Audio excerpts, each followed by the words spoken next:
Hi everybody. This blog post is all about communication skills, especially those of my special needs child called Dina. I want her to be able to flow in conversation with her friends in a natural way so that she has a regular conversation. She listens, she contributes, she asks some questions. But what I so often notice with her, especially when I'm either listening to her in the playground or when she comes home from school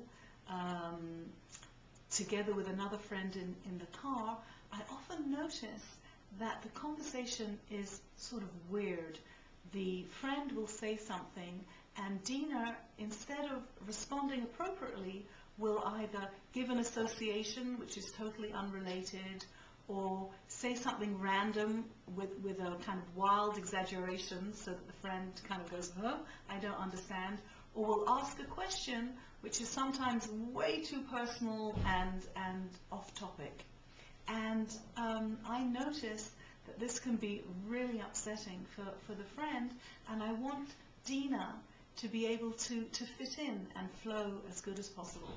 So what we actually did recently was practice conversations at home. I thought that would be most helpful for her, where I said, okay, now we're going to talk about what you just did over the last 5 minutes.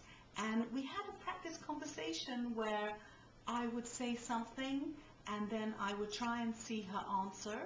If her answer was way off, I would give her a suggestion on how to say it differently, and we would role play back and forth.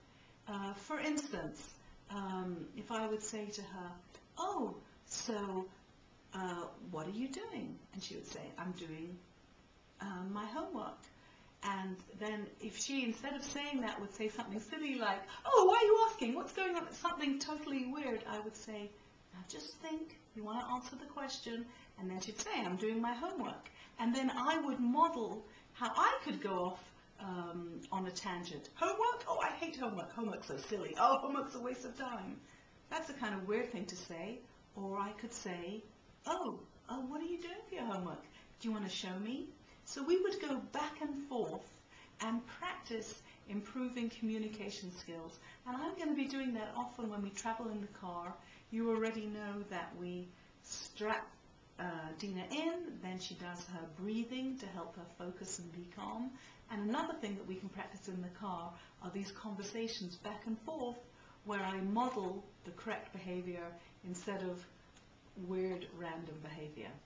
Thanks for listening, and I'd be really interested to see and to hear if you try out these methods on your special needs child as well. See you soon.